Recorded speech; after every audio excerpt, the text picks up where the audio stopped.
It all started on a cold evening in the rugged mountains of Utah, 1850. Snow blanketed the ground, muffling the sound of Clara's horse as it galloped through the dense forest.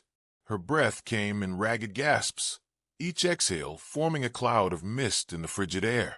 The wind bit at her cheeks, cutting through the thin coat she wore, but she didn't dare slow down. Behind her, the dark silhouette of Cedar City smoldered, black smoke curling into the gray winter sky, a grim reminder of the massacre she had narrowly escaped. Barpertain's gang had come without warning, killing indiscriminately and looting everything in sight. Clara's parents had fallen in the attack, and now, with nothing but fear and desperation driving her, she rode deeper into the wilderness. The forest stood silent and still, the usual rustling of life replaced by the creak of frozen branches under the weight of snow. As night fell, the temperature plummeted. Clara slowed her horse, exhaustion and cold pressing down like a heavy quilt.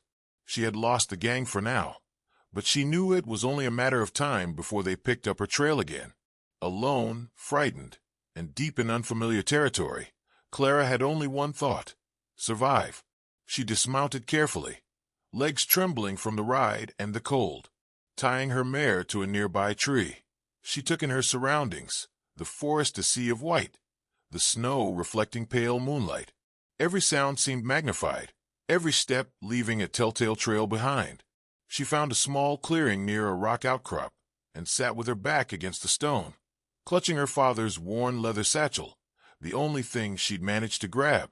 Inside were a few hardtack biscuits, a canteen of water, and a cracked compass. Not near enough to last, but it would have to do. Tears pricked her eyes, but she shoved them back. There was no room for grieving. Not now. The cold seeped into her bones, whispering that she couldn't stay put for long. She had to move, had to find shelter, had to. A rustle broke the stillness. Clara froze. Not the wind, not an animal. Something, or someone was out there. She reached into her satchel for her father's flintlock pistol, but before her fingers touched the handle, the figure stepped from the trees. He was tall, broad-shouldered, and wrapped in a deerskin cloak, his long black hair matted with sweat and snow. His face, though darkened with fever, bore the high cheekbones and solemn eyes of a Lakota warrior. Clara's heart pounded. He didn't raise a weapon, didn't speak, just swayed, weak on his feet, like the wind might knock him over. His eyes were glassy but watchful, and though she feared him at first, she saw no hatred there, just exhaustion and something else, a recognition of pain. He dropped to one knee, then collapsed altogether, breathing ragged. Clara's instinct screamed to run, but something about his condition stopped her. This man was dying. She approached slow, gun in hand, and nudged him with her boot. No response. She knelt, checked his pulse. Faint but there. He was burning up. Dang fool, she muttered. You're worse off than me. Despite every instinct, Clara dragged him toward the rock and wrapped her blanket around him. She built a small fire, coaxing heat from twigs and dried moss, all while keeping one eye on the unconscious warrior. The storm above howled through the trees, but for now, they had warmth. And maybe, just maybe, a fighting chance. She didn't know his name, didn't know why he was out here alone, and he sure didn't know she wasn't just some frightened settler girl, but a baroness, sent from England to marry a man she no longer believed was alive. But those truths would have to wait. For tonight, they were just two souls clinging to the embers of survival. The fire crackled low, shadows dancing across the snow-draped trees like restless spirits. Clara sat close, rubbing her hands near the warmth, casting frequent glances at the man she had dragged from death's doorstep. His chest rose and fell with uneven breath, his face slick with sweat despite the cold. She studied him quietly. He was younger than she'd first thought, maybe only a few years older than her, his face hardened by hardship, not time. His clothes were rough and worn, stitched with care but threadbare from long wear. Around his neck, a beaded pendant gleamed faintly in the firelight. Lakota make, she reckoned. Not store-bought. He stirred, muttering in a tongue unfamiliar. Lakota, most likely. His brow furrowed like he was caught in a bad dream, and his fingers clutched at the blanket as if warding off ghosts. Clara soaked a cloth from her canteen and pressed it to his forehead. "Hush now," she whispered, voice softer than she felt. "Ain't no spirits here but me." But even as she said it, the woods beyond the fire felt heavy. The wind whistled mournfully through the pines. Every sound set her on edge. She needed sleep, but couldn't let her guard down. Not with the Bart Partain gang out there, riding roughshod over the countryside, pillaging and killing like the devil's own cavalry.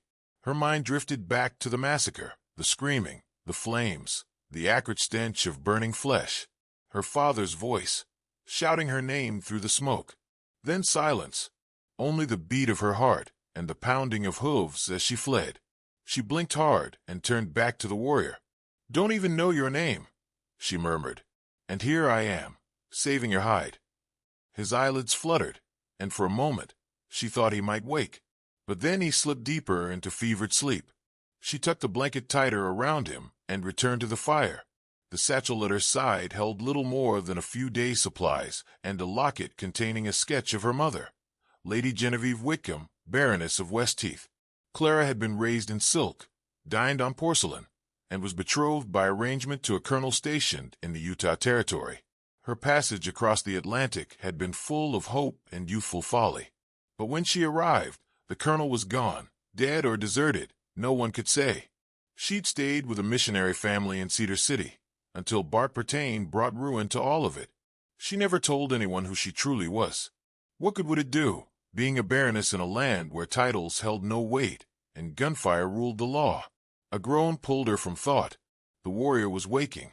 His eyes opened slowly, dark, wary, and sharp despite the fever. He tried to sit up but winced, falling back with a curse Clara didn't understand. "You need rest," she said quickly, holding her hands up to show peace. "You're safe for now." His gaze snapped to hers. He looked around, confused, then down at the fire, then at her face. "Water," he rasped. Clara handed him the canteen. He drank, careful and slow, like a man who knew what it was to go without. When he finished, he licked his cracked lips and said in halting English, "You settler?" She hesitated. "Something like that." He squinted at her, then nodded once. "I'm Chayton." Clara smiled faintly. "I'm Clara." There was a silence between them, full of suspicion and the fragile tendrils of something else. Understanding, maybe. Respect. "I owe you," he said finally. "No," she replied, shaking her head. "Not yet."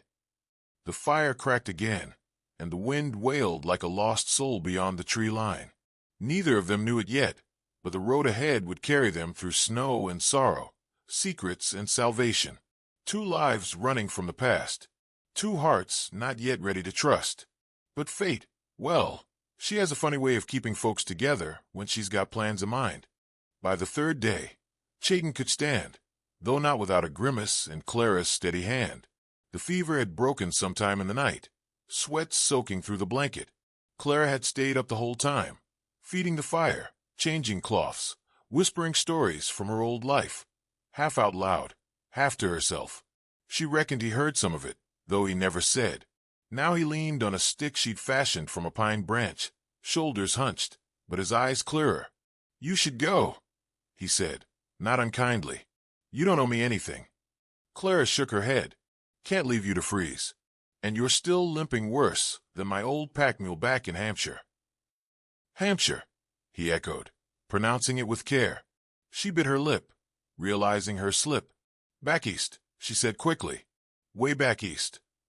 He didn't press, just nodded slow like a man filing something away for later. The snow had eased some, the sun slipping through the trees, like gold dust on snow. They broke camp, what little of it there was, and walked east, toward where Clara believed the next settlement lay. Maybe a trading post, if they were lucky. Chayton walked with the quiet patience of a man who knew the woods. His eye scanned everything, the broken branches, the tracks in the snow, the way the crows circled in the distance. He carried himself like a warrior, even wounded. "You always live out here alone?" Clara asked as they paused near a frozen stream. He stared down into the ice, then nodded. "I was once part of a larger tribe, but I left." She tilted her head. "Why?" His jaw tightened. "My brother took the title of chief. He believes strength comes from fear. I do not. Clara crouched and filled the canteen. Family can cut deep, she murmured. Sometimes deeper than any knife. Chayton glanced at her, and for a flicker of a moment, she thought he might ask more. But he didn't. They moved slow through the woods, Chayton watching the trees like a hawk, Clara glancing back often, heart thumping at every sound. She knew Partain's men were still out there. They weren't the type to leave a job half done. Late that afternoon, they spotted the smoke, thin and gray, curling above the treetops in a place where no fire should be. Chayton dropped low, eyes narrowing. Clara followed his lead. Could be settlers, she whispered. Could be wolves in boots, he replied. They circled wide, careful-like. The clearing they found wasn't much, just a burned-out homestead. Roof caved in, snow charred black. 2 bodies lay in the snow, a man and a woman, frozen stiff. The man still clutched a rifle. Partain, Clara said, voice barely a breath. Chayton moved quiet as mist, checking the tracks. 5 men horses. Left heading north. She knelt beside the woman's body, reached out, then stopped herself. They didn't even bury them. No time, Chayton said. Or no heart. Clara closed her eyes. They're getting closer. Chayton stood. Then we moved faster. That night they camped under a rock overhang, fire low and hidden. Chayton cleaned his knife, with the same calm care she'd seen in soldiers. Clara sat across from him, arms wrapped around herself. I should have died in Cedar City, she said quietly. You didn't, he replied, not looking up. She nodded, more to herself than him. My family, they were nobles. Back in England, my father was Baron Whitcombe. Chayton's eyes lifted then, meeting hers without judgment. And now, she said with a dry smile, I'm nobody. He didn't laugh, didn't pity, just said, you're not nobody. You're the one who stayed by a sick man's side, who keeps walking. She swallowed thick. And you? He shrugged. I'm Chayton. That was all. No title, no place, just the name. The fire popped. The snow hissed as it melted.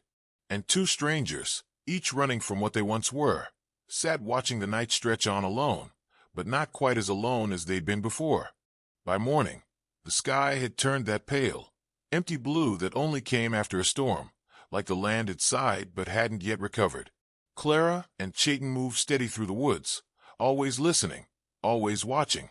Clara's hands had grown raw from cold and grip, her once fine gloves torn and useless. She didn't complain. Not once.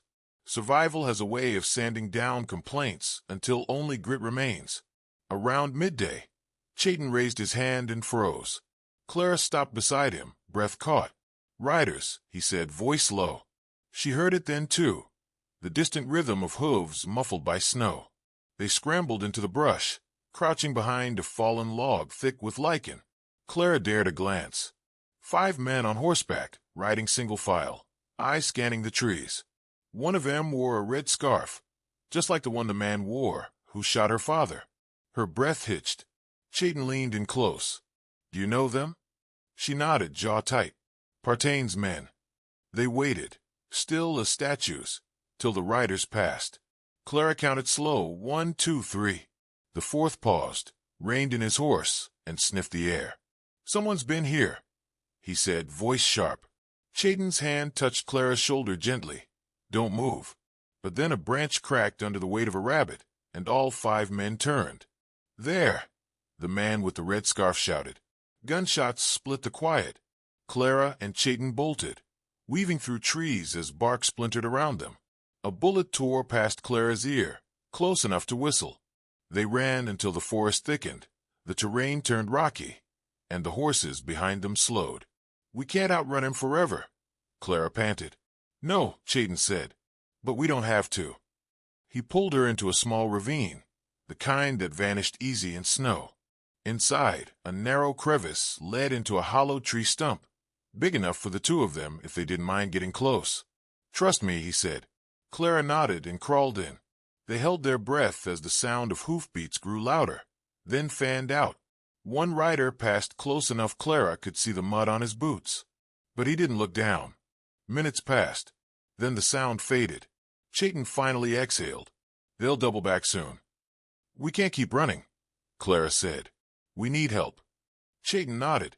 There's a village 3 days east. If we reach it. He trailed off, his expression tight. What? She asked. My brother, he said. It's his village now. The one you told me about. He nodded. What'll he do if he sees you? Chayton's jaw worked, like grinding his thoughts into powder. That depends on whether he thinks I've come for peace, or for the title. Clara looked away, snowflakes clinging to her lashes. We don't have much choice, do we? No, he said, but you won't be alone. They moved at dusk, shadows stretching long across the snow. They didn't light a fire, didn't speak much. Chayton carried a calm like winter stone, quiet, cold, and carved from something harder than grief. Clara watched him sometimes, in those moments between footsteps, and wondered what kind of pain made a man carry himself like a ghost. That night, as they huddled under a rock ledge, with only the warmth of breath and bodies, Clara whispered, Why'd you help me? Back when I first stumbled into your camp. Chayton was quiet for a long time. Finally, he said, Because you didn't run. She looked at him in the dark. I would've, she said. I should've. But you didn't. And somehow, that made all the difference. 3 days east, Chayton had said, and for 3 days, they pushed through a wilderness that seemed bent on testing him. Snow deep enough to swallow a man's knee, frozen rivers slick as glass, and skies so gray you couldn't tell time from looking up. They shared what little food Clara had left, mostly dried biscuit and jerky, so hard it near cracked her teeth. Chayton hunted what he could, and every rabbit they caught felt like a feast. But it wasn't the land wearing them down. It was the knowing that at the end of the trail lay a village that might not greet them with open arms. The morning of the 3rd day dawned with sun, finally. The snow gleamed like spilled sugar, and birds dared a few notes from the branches. Clara stood on a rise, gazing out at the valley below. A river wound through the trees like a silver snake, and nestled near its banks, smoke. Thin trails from longhouse roofs. The village. Chayton stood beside her, his jaw tight. You sure they'll let us in? She asked. No, he said plainly. But they'll let you pass. White woman in Lakota lands. Kiona won't risk bad blood. Clara looked at him. And you? Chayton didn't answer. They descended slow, not hiding, but not showing off either. As they neared, figures emerged from the trees, scouts, young and lean, bows drawn. Clara kept her hands visible, heart pounding. Chayton spoke in his native tongue, calm, measured. The scouts listened, then turned and vanished like smoke. Did they believe you? She asked. Doesn't matter. They've gone to tell Kiona. By the time they reached the outer huts, a group had gathered. Women in deer-hide dresses, children with wide eyes, old men whose faces looked carved from stone.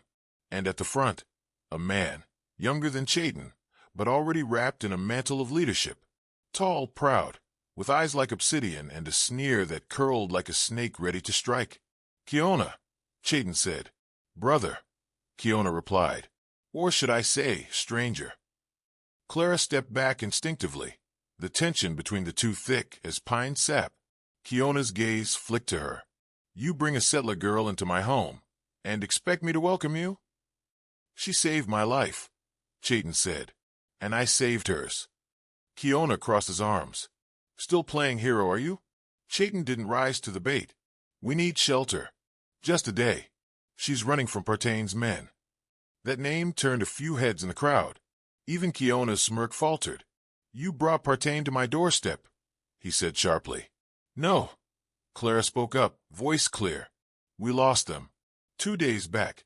If we had another route, we'd have taken it. Kiona's eyes narrowed, studying her. You're not just some settler, he said. Your hands don't match your boots. Your eyes speak old blood. Clara held a stare. My blood don't matter. I'm just trying to live. That earned her a long silence. Then, with a curt nod, Kiona turned. One night. No more. Chayton exhaled. Clara's knees near buckled with relief. They were led to a small lodge near the river. Simple but warm. Inside, a fire burned low, and a woman brought them stew, eyes flicking between them curiously. Clara sat near the fire, spooning stew into her mouth, like she hadn't eaten in weeks. "You've got a lot of enemies," she murmured between bites. Chayton gave a dry smile. "Not all of them want to kill me." "That's comforting," she muttered. He leaned back, gaze distant. "I left because I didn't want war. Kiona, he sees enemies in every shadow. He believes the only way to survive is to dominate. And you? I believe surviving means remembering how to be human." Clara watched him, the firelight casting his features in gold and shadow. "Seems to me," she said softly, "you're more noble than most men born into titles." He looked at her then, really looked, and for the first time since she'd met him, Clara felt something more than survival flicker between them. Not yet love, not yet trust, but maybe, just maybe, hope. Night in the village was unlike any Clara had known. There were no bells, no clock towers, no lamplighters pacing cobbled streets. Just the hush of wind through pine, the soft murmur of river water, and the low rhythm of drums from somewhere deep among the lodges.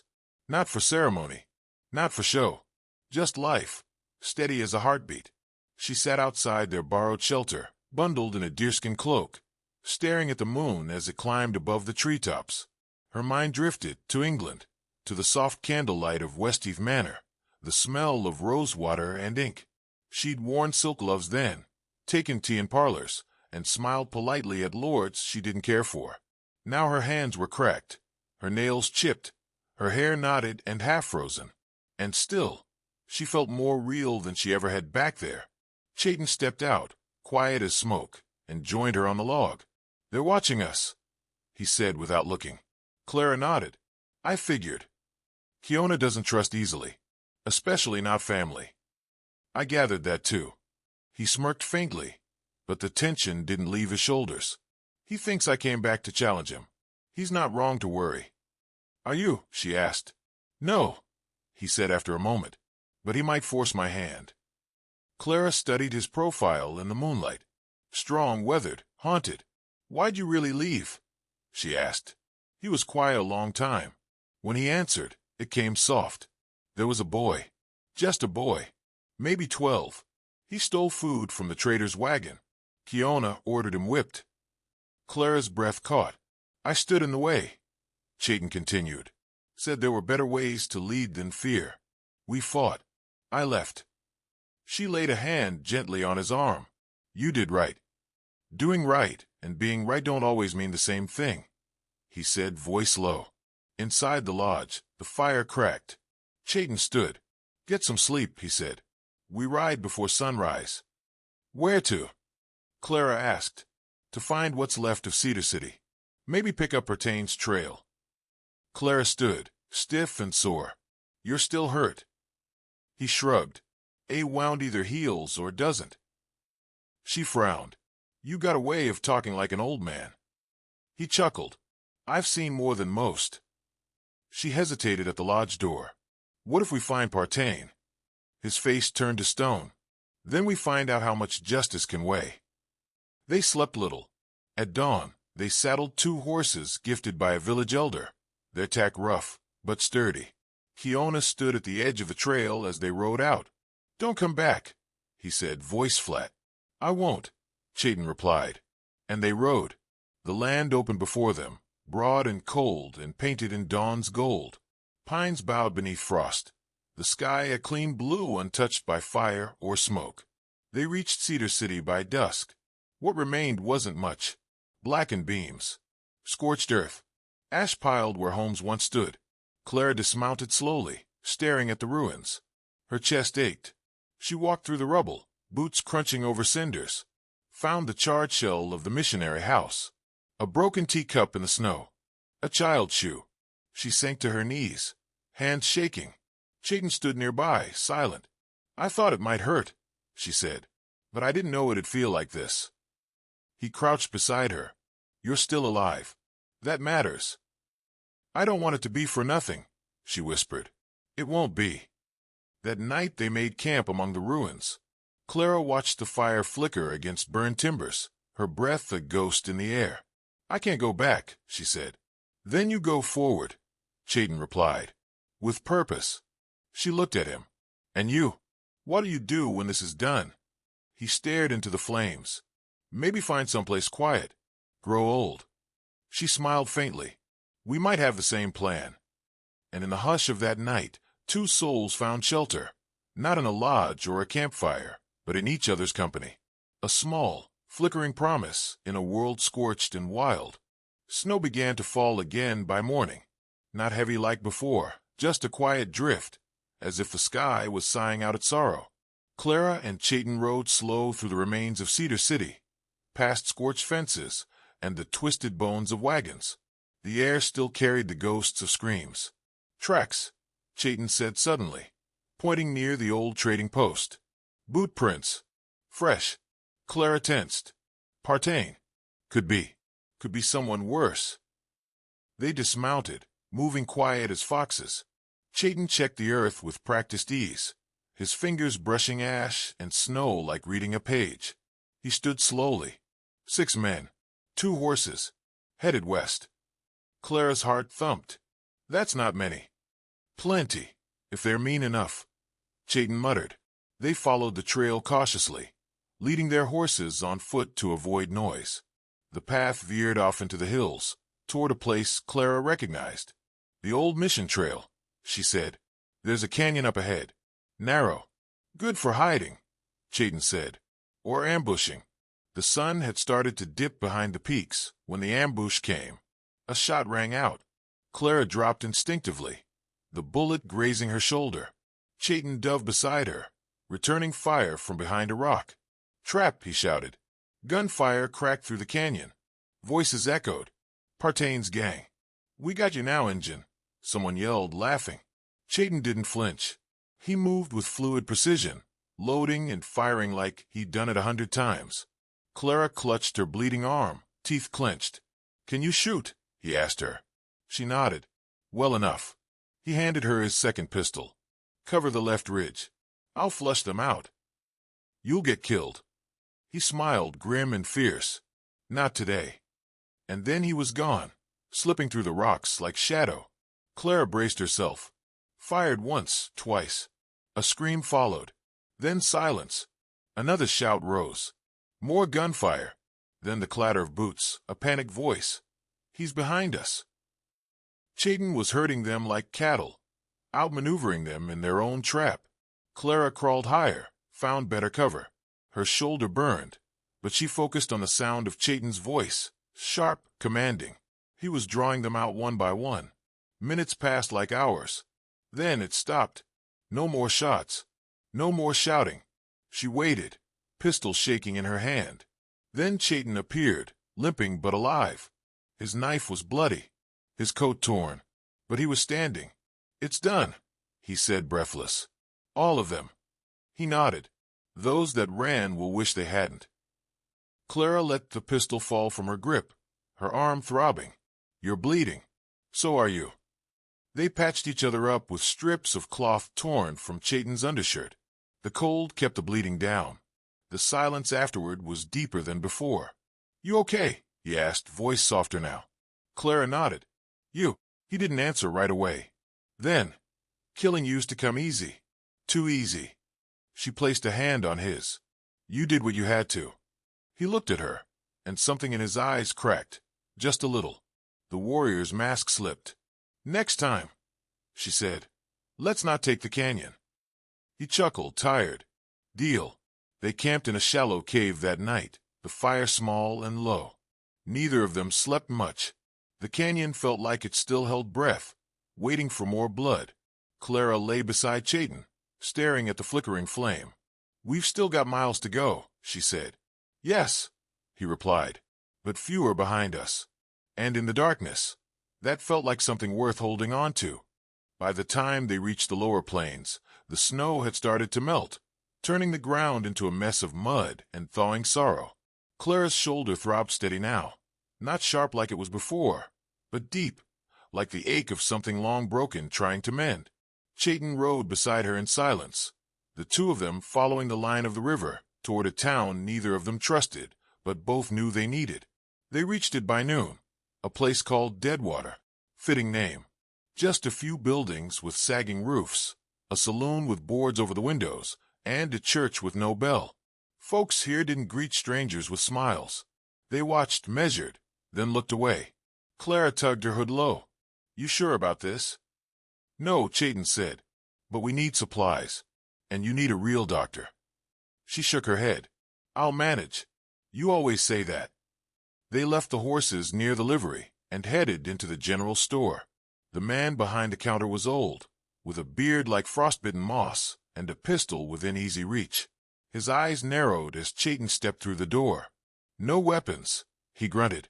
Chayton nodded, laid his knife on the counter slow. "And the lady?" Clara smiled faintly. "Only weapon I carry's in my mouth." The old man barked a dry laugh. "Fair enough." They stocked up, dried beans, oats, a sack of salt, and a canister of coffee. Clara found a spool of thread and a bar of soap. As she reached for a tin of salve, the old man raised a brow. "Bullet wound." Clara didn't answer. He tossed her the salve. "No charge. Had a daughter once. Took a round at Wounded Knee." Chayton stiffened. The name carried weight, blood, and betrayal. He said nothing, but his hand rested near the counter until they stepped outside. They found a stable room for the night. It wasn't much, hay for bedding, and walls that let the wind whisper through, but it was dry. They sat near a small brazier lit with coal, the smell of horse sweat and leather thick around them. Clara changed her bandage, wincing. Chayton handed her a strip of cloth. "You ever think about going back?" he asked, voice low. She glanced up. "To England?" He nodded. "I don't think I could. I'm not who I was. That life feels like a costume I wore." He nodded slowly. "Same with me. I was once meant to be a leader. Now I don't know what I meant to be." Clara leaned against the wall, tired eyes finding his in the dim light. "Maybe we don't need to be anything," she said. "Maybe just surviving is enough." Chayton studied her. "You think this is surviving?" She smiled, small and warm. "With you? Feels like more." He looked away then, but not fast enough to hide the flicker in his eyes. Not fear, not pain. Something gentler, something he hadn't let live in a long time. Outside, the wind picked up. The horses stirred. Chayton stood, peered through the crack in the door. "Riders," he said. "How many?" "Too many." Clara sat up. "Partain." He shook his head. "U.S. Cavalry." She frowned.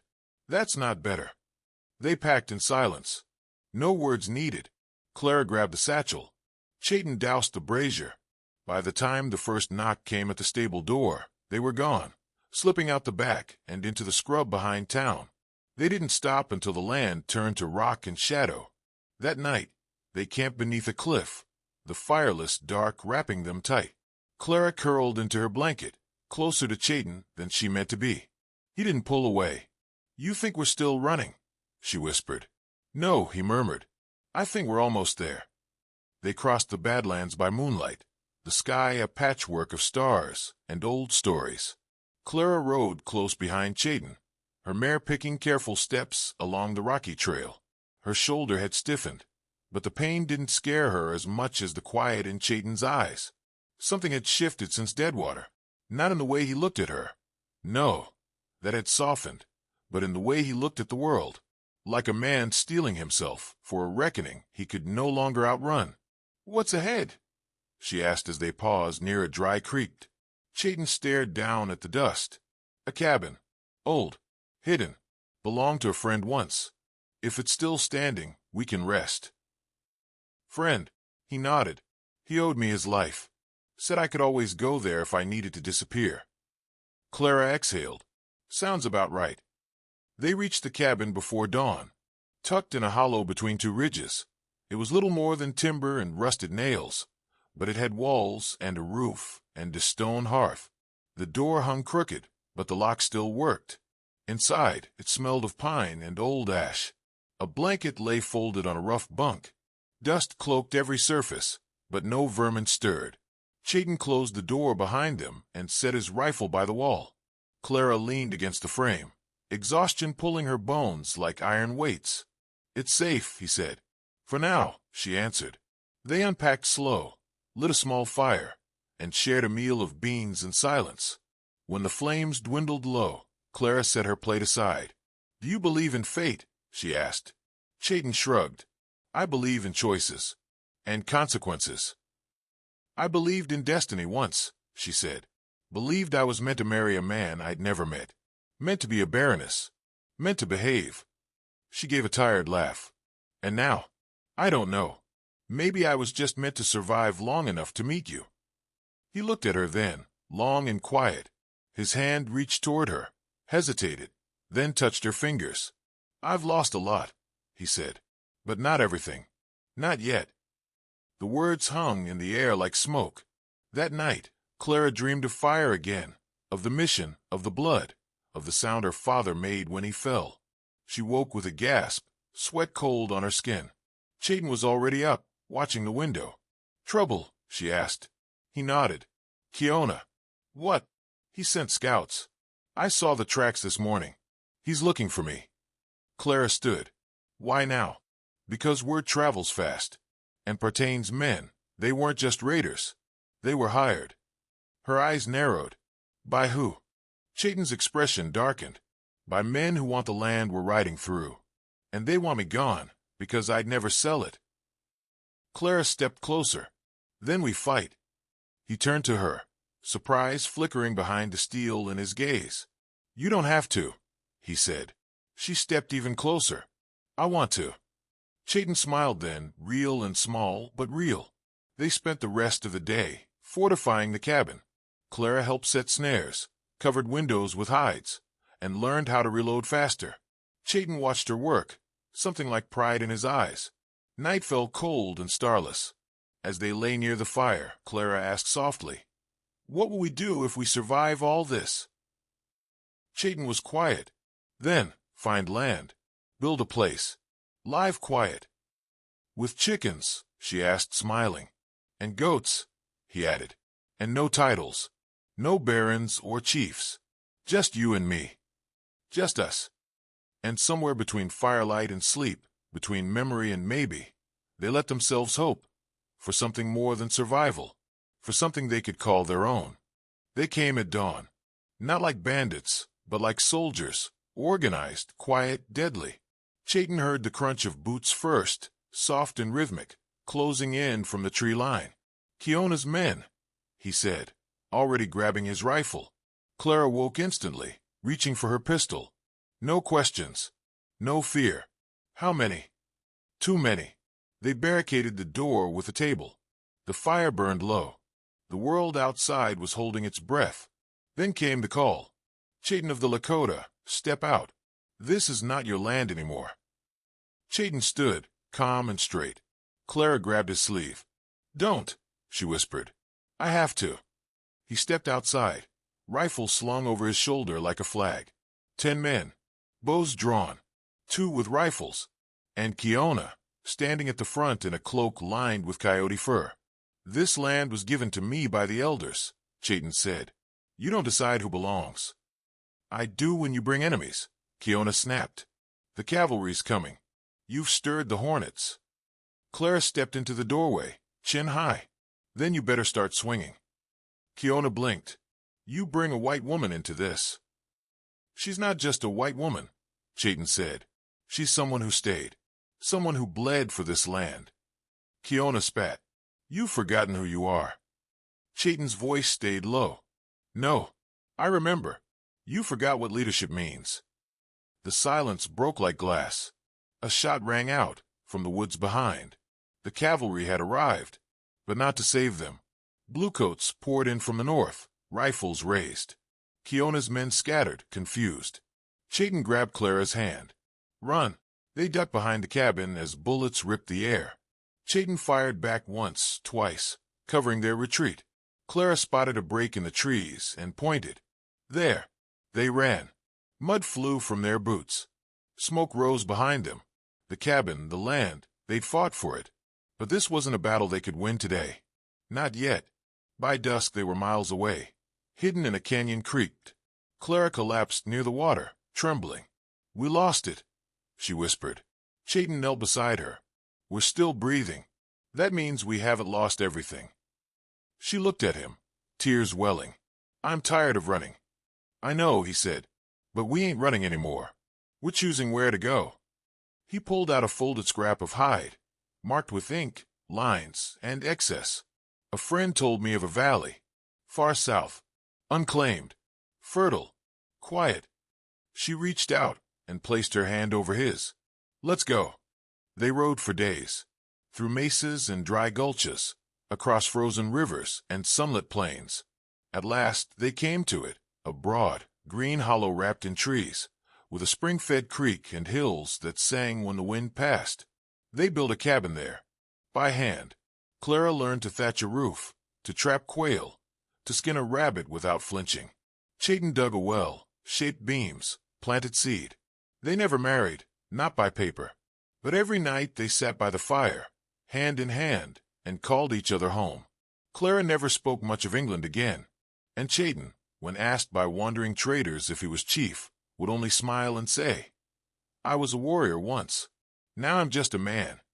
Years passed. The land changed, as all land does. But that valley stayed quiet, safe, and every so often, when the wind blew just right, you could hear the faint sound of laughter, hers, rich and unafraid, carried through the trees like a promise kept.